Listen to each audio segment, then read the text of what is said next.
Hi, this is Scott Park Phillips, and this is my Chinese martial arts history channel that I'm starting. And I'm going to talk about fake martial arts. I'm just going to start in, because a lot of people have asked me to take on the subject, explain what fake martial arts are. First, let me just introduce myself a little. I'm the author of these two books, the only books written on the theatrical and religious elements of Chinese martial arts as history. And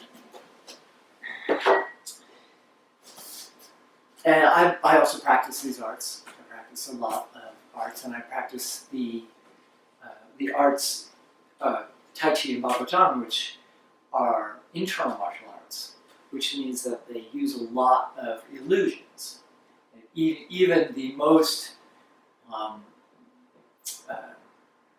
pure martial arts oriented person will acknowledge that there's a lot you can't see, right? So if you can't see it, that's because it's an illusion.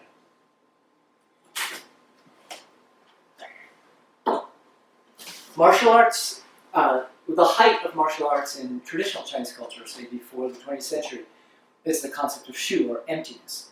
So the core idea in Chinese culture of what a great martial artist is someone who's empty. And that's because it's a concept that comes from religion, which has to do with your capacity to control the unseen world, the spirits of God, the gods and spirits and demons.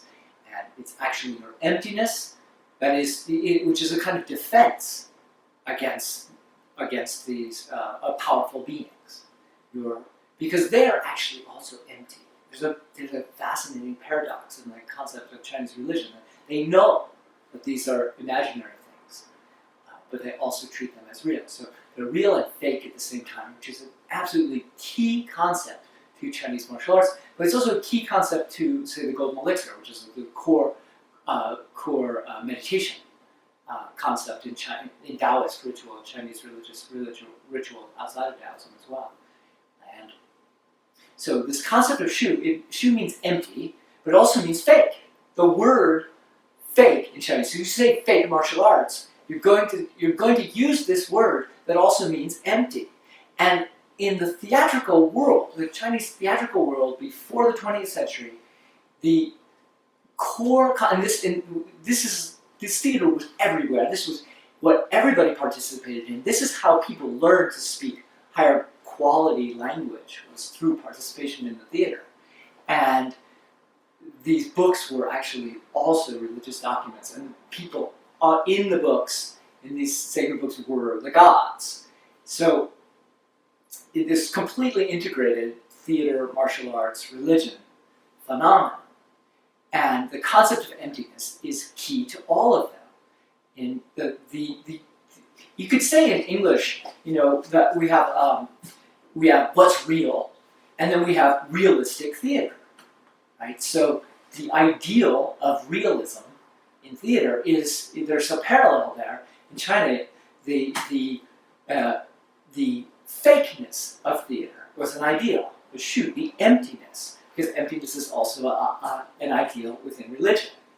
So the concept of saying martial arts are fake as a bad thing didn't actually make sense before the 20th century.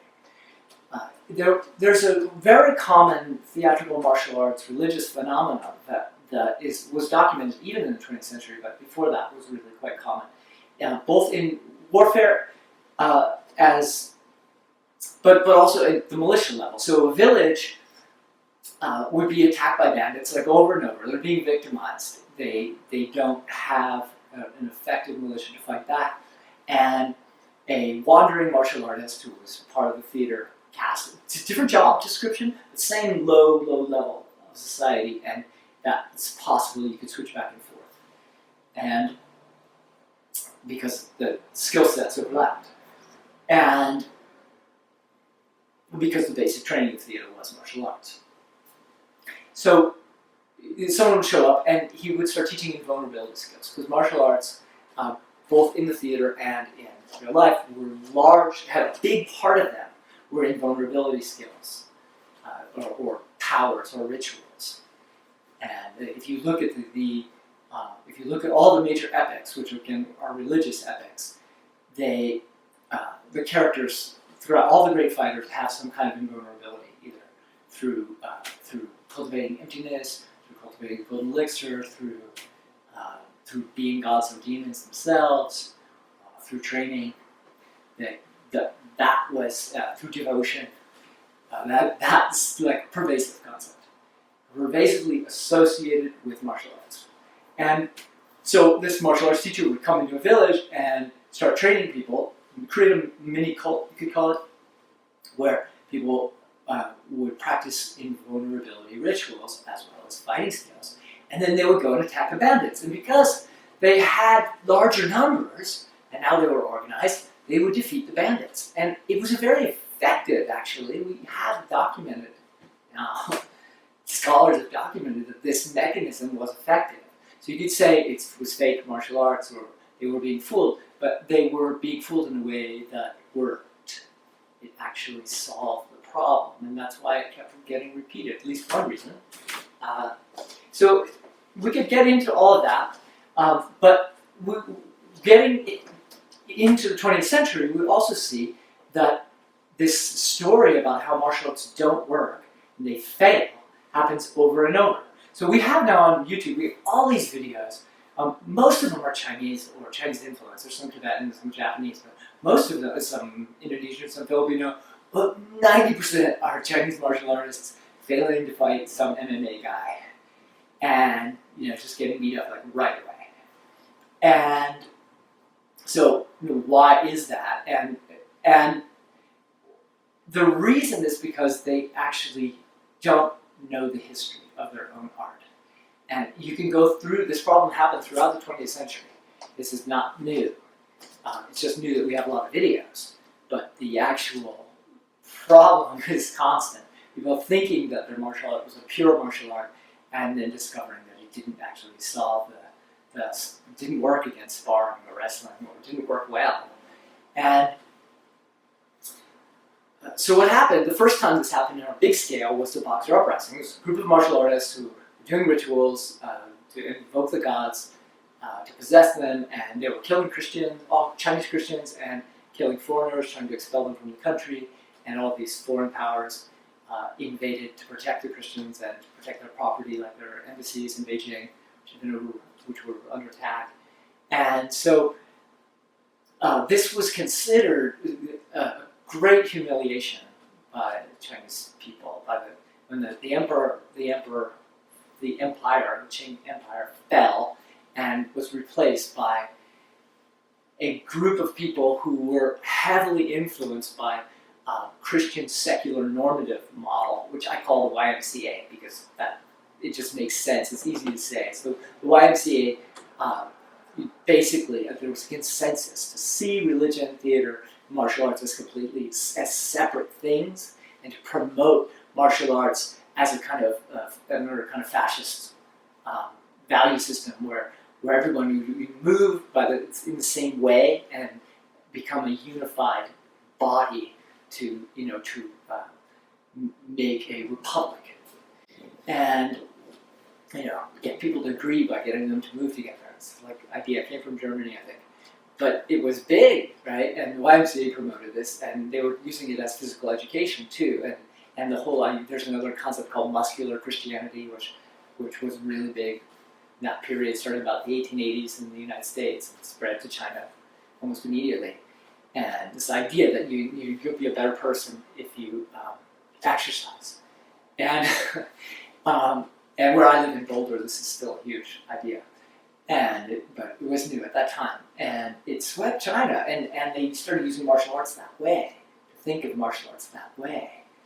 And that you can see that this problem is extremely complex, because I cannot simplify everything. But that's why I'm calling this thing the YMCA consensus. You try to look back at Chinese history, you're looking through this YMCA filter. You have to get the filter out of the way to see it. You have to see that martial arts, theater, and religion were a single thing. And if you're looking at the 20th century, it was a consensus. Everybody agreed that theater, martial arts, and religion were separate or needed to be separated. and I go into this in great deal in my books. But back to fake martial arts, the martial arts of the boxers completely failed. They believed that their bodies would be invulnerable, and they weren't. And this kept happening. That's where they came up with the concept of neijin, was this idea that Chinese, inner power was uniquely different than Western inner power and could defeat it, without using strength. So a small woman could defeat a big wrestler. And the reason this stuff spread is because they were magical. They were magic tricks. They're actually physical magic tricks. I do this stuff. I do Tai Chi and Bhagavatam. And the more I understood they came from the theater and that they were connected to the religious tradition, the better I got. The more these magic tricks came out, these illusions.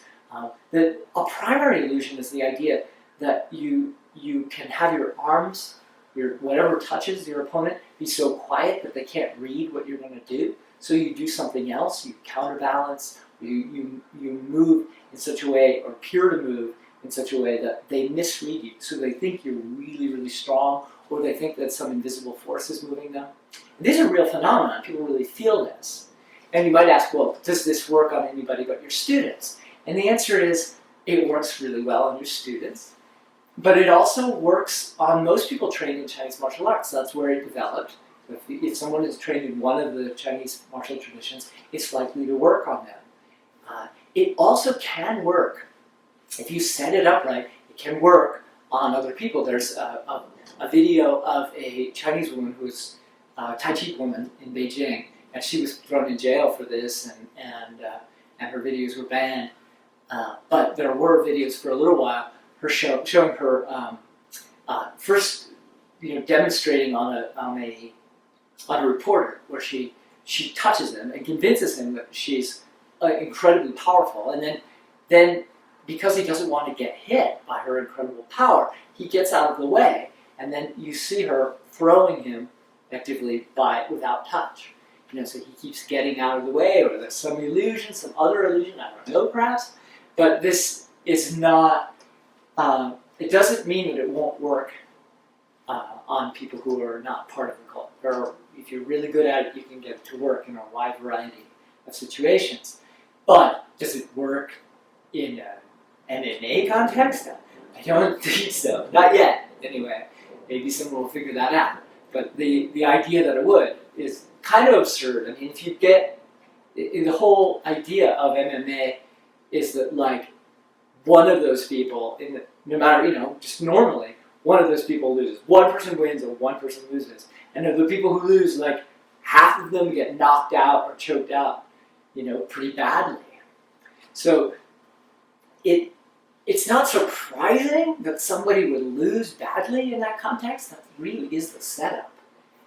The traditional Chinese martial arts don't come from that kind of context. They come from a smaller person deceiving a bigger person. They're based on it somehow setting up a deception. Doesn't mean that you can't use them in other ways, but what's missing from most people's perception is that they're both religion and theater. And if you have this idea of pure martial arts, which came up after the Boxer Uprising, that was really part of the YMCA consensus idea. So a martial art could be just for fighting. It's a pure martial art. And then that wasn't really working. Like, no one really ever bought it. So they added this thing, it's also good for health, which has its own history, but it's sort of their fallback. Well, okay, it doesn't work for fighting, but we're using it for health.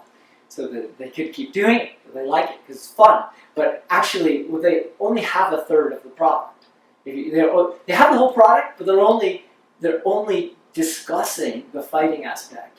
So they're doing all these arts. They have meaning, like this. What in Bhagavad, this action. It's cutting your own throat. It's actually symbolic action that God Nata performs. He cuts off his own flesh, and it's deeply symbolic stuff, and deeply informative to your body. If you take on the whole subject, you look at the whole subject of Bhagavad instead of just trying to fit the whole thing into 1/3 of it, of what it is. It's a religious tradition. It's an enlightenment tradition. It's a religious ritual tradition. it's a theatrical tradition. It's all those things together. Same thing with Tai Chi and Johnson Fong. He's the immortal who reverses everything, flips everything upside down. He's a trickster. It's very much, and if you get that idea in your body, all sorts of cool, I could call them quasi-magical, amazing things happen. Different kinds of integrations, tricks that you can use on other people. But you have to orient correctly. You have to be looking for the trickster.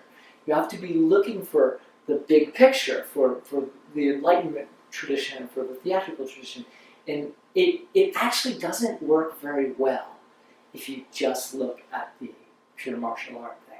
And I know a lot of people are happy with just that part, but I'm suggesting to you that you'll be much happier if you look at the bigger picture. And you won't have that problem anymore of worrying about whether or not it works, because now it has a much greater purpose. And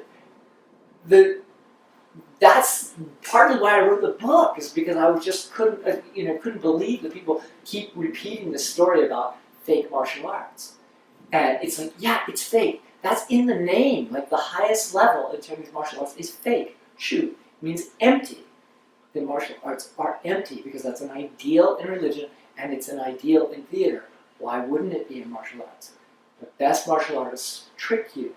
It's a form of deception. And so I just hope that this will go viral and a lot of people will read my books.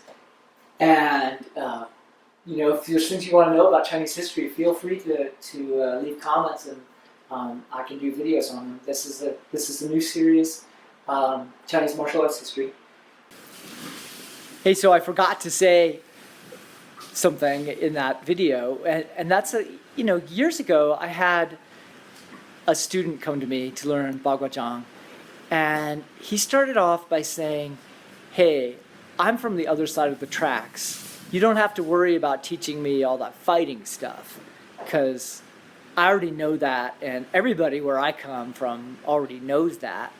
His last name was the same as a very famous country singer, and he was from West Virginia, and he had two brothers named Billy and Jesse. I mean, he had a lot of brothers and sisters, but two that were in prison for bank robbery named Billy and Jesse. And here's my point, is that, someone like that, who has a ton of actual experience fighting, that this whole conversation about what's real and fake doesn't mean anything, because they can use Chinese martial arts to fight. It's not a question. It's not a question. At the beginning, it's not a question. So we really should get more mature with how we ask this question. You can get my books at Amazon.com, and don't forget to subscribe.